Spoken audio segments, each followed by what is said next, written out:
Lagu berjudul Mai Valie, ciptaan M. Andolu, yang kita dengarkan tadi, merupakan lagu daerah dari Pulau Rute, Nusa Tenggara Timur, mengisahkan tentang panggilan ibu kepada anak-anaknya untuk berkumpul bersama, mendengarkan nasihat sang ibu. Sebagaimana makna lagu tersebut, pagi ini, bagaikan ibu, Allah pun memanggil kita, sahabat-sahabat GPIB, dimanapun berada, untuk bersekutu sebagai anak-anak Tuhan, mendengarkan firman-Nya. Sebelum kita memulai aktivitas di sepanjang hari ini, bersama saya, Pendeta Lolita Manihing Usmani, mari berdoa untuk pemberitaan firman Tuhan. Kita berdoa. Ya Allah, Sang Halik yang Maha Mulia, kami memuji nama-Mu dan mengagungkan kuasa-Mu. Betapa bahagianya kami sebagai anak-anak-Mu, dipelihara dan dicukupkan dalam segala hal. Engkau telah menebus dan menjadikan kami sebagai waris kerajaan-Mu. Kami bersekutu saat ini, merespon panggilan-Mu bagi setiap kami. Biarlah firman yang akan kami baca dan renungkan dapat dikerjakan di setiap pengutusan. Tolonglah kami dengan Roh Kudus-Mu. Berilah hikmat dan kebijaksanaan. Di dalam Kristus kami berdoa. Amin. Pembacaan Alkitab saat ini sesuai buku Penuntun Sabda Bina Umat. Kitab Ayub pasal 3 ayat 11 hingga ayat yang ke-14. Firman Tuhan berkata, "Mengapa aku tidak mati waktu aku lahir, atau binasa waktu aku keluar dari kandungan? Mengapa pangkuan menerima aku? Mengapa ada buah dada sehingga aku dapat menyusu? Jikalau tidak, aku sekarang berbaring dan tenang. Aku tertidur dan mendapat istirahat bersama-sama raja-raja dan penasihat-penasihat di bumi yang mendirikan kembali reruntuhan bagi dirinya." Demikianlah firman Tuhan. Terpujilah Kristus, firman yang kekal. Haleluya. Sahabat GPIB yang dikasihi Tuhan, Alkitab menerangkan Ayub sebagai seorang yang saleh, jujur, takut akan Tuhan, dan hidup jauh dari kejahatan.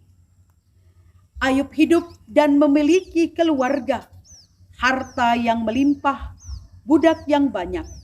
Ia terkenal sebagai seorang yang terkaya di wilayah timur. Kehidupan Ayub tentu menjadi idaman, impian tiap orang. Sehat secara spiritual dan mapan secara finansial. Namun sekejap semua yang dimiliki Ayub hilang. Anak-anaknya meninggal. Harta ternaknya habis lenyap terbakar, tidak bersisa. Bahkan istrinya pun meninggalkan Ayub. Jika kita membaca pasal 2 ayat yang ke-10 dari kitab Ayub, kita menemukan respon Ayub terhadap persoalannya saat itu. Ayub menerima, dia mengimani dan mengamini bahwa apa yang terjadi dalam kehidupannya saat itu datang dari Tuhan. Sebagaimana Ayub telah menerima yang baik dari Tuhan, maka yang buruk pun tidak dapat ia tolak. Para sahabat Ayub kemudian datang dan menemani Ayub. Walaupun mereka tidak mampu untuk berkata-kata, hanya berdiam. Mereka setia berada bersama dengan Ayub ketika Ayub berkabung di tengah penderitaannya. Setelah melewati masa berkabung selama 7 hari, maka ayat yang kita baca pagi hari ini merupakan suara hati Ayub terkait kondisi yang dialami. Ayub menyesali hari kelahirannya, orang-orang yang telah melahirkan serta merawatnya. Seolah-olah kelahirannya menjadi sia-sia. Saudaraku, mengapa sikap Ayub berubah? Pernyataan Ayub di ayat yang kita baca pagi ini Begitu kontradiktif dengan pernyataan Ayub di pasal 2 ayat 10 sebelumnya. Jika kita membaca Ayub pasal 2 ayat 13, kita akan menemukan bahwa penderitaan Ayub yang sangat berat membuat Ayub berubah dalam merespon situasinya. Seringkali seperti itu ya. Ketika kita dibohongi satu kali, kita masih bisa sabar. 2 kali masih bisa tahan. Tapi belum tentu kalau dibohongi ke-3 kali, ke-4 kali, bahkan mungkin lebih daripada itu. Orang yang sabar akan berubah menjadi kasar, yang tenang bisa jadi beringas, bahkan yang pemaaf bisa jadi penjahat. Sehari kita masih bisa bertahan, 2 hari mungkin kita masih bisa tertawa. Belum tahu kalau sudah seminggu, sebulan, atau setahun dalam penderitaan yang ada. Penderitaan yang berat bisa mengubah seseorang yang taat dan beriman, yang sabar dan penuh kasih kepada Allah, menjadi pribadi yang tidak dikenali dan mungkin juga tidak terkendali. Semakin lama menderita, semakin menjadi-jadilah manusia. Dan hal ini bisa saja terjadi atau biasa terjadi pada diri kita sebagai orang percaya. Apa yang harus kita lakukan? Kisah Ayub tidak berakhir di ayat ini, Bapak Ibu Saudara. Bila kita membaca pasal akhir dari kitab Ayub, kita akan menemukan bahwa Ayub kemudian menyadari maksud Allah dalam penderitaannya yang berat. Ia kemudian menyesali sikap dan perkataannya yang meragukan Allah di dalam setiap penderitaan. Ayub sadar bahwa rasa ragu, gelisah, takut, marah, menyalahkan keadaan tidak akan pernah menyelesaikan masalahnya, mengeluarkannya dari penderitaan. Hal itu justru memperparah keadaan. Ayub kehilangan pengharapan di dalam Allah, mata imannya tidak mampu untuk melihat dan merasakan kasih Allah. Sahabat GPIB, sama seperti Ayub, marilah kita juga belajar untuk semakin dekat kepada Allah. Bersabar dengan waktu Allah sambil bertekun dalam doa dan pengharapan kita. Baiklah kita menjaga hati, pikiran, serta seluruh perbuatan kita agar tidak menjadi berdosa di tengah-tengah penderitaan yang sedang kita alami.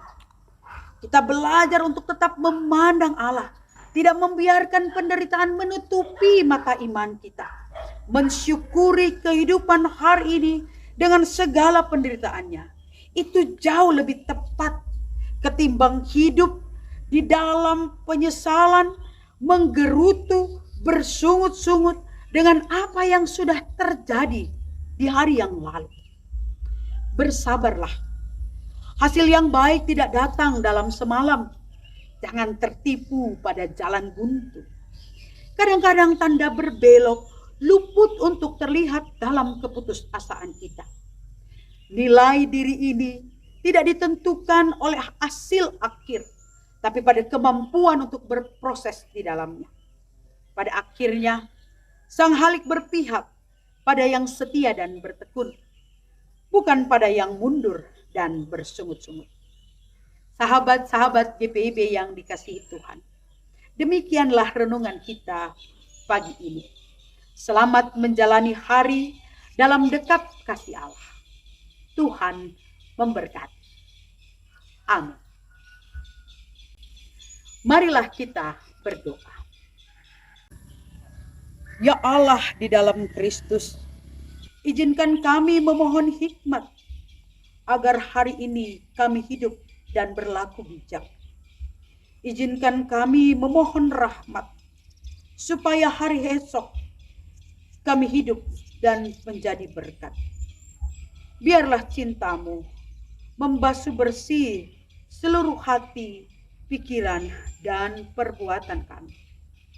Semoga Kristus menolong kami dengan roh-Nya yang kudus, membangun iman dan memulihkan kami dari tiap rasa ragu, rasa takut, dan kecewa kami karena penderitaan. Agar kemuliaan Allah nyata di sepanjang kehidupan kami, Walau derita kami jelang, ada kasih Allah yang terus menopang. Di atas semuanya, nama Tuhan akan terus kami puji, sebab kami adalah saksi dari cinta Allah yang sejati. Seluruh hidup kami, karya dan layan, jerih maupun juang, dalam keluarga, dalam gereja dan di tengah masyarakat, biarlah menjadi berkat. Di dalam Kristus kami berdoa. Amin. Sahabat GPIB yang dikasihi Tuhan, demikianlah Morning Call pagi ini. Saya Pendeta Lolita Maning Usman. Salam dari Baras. Uisneno Nokankir.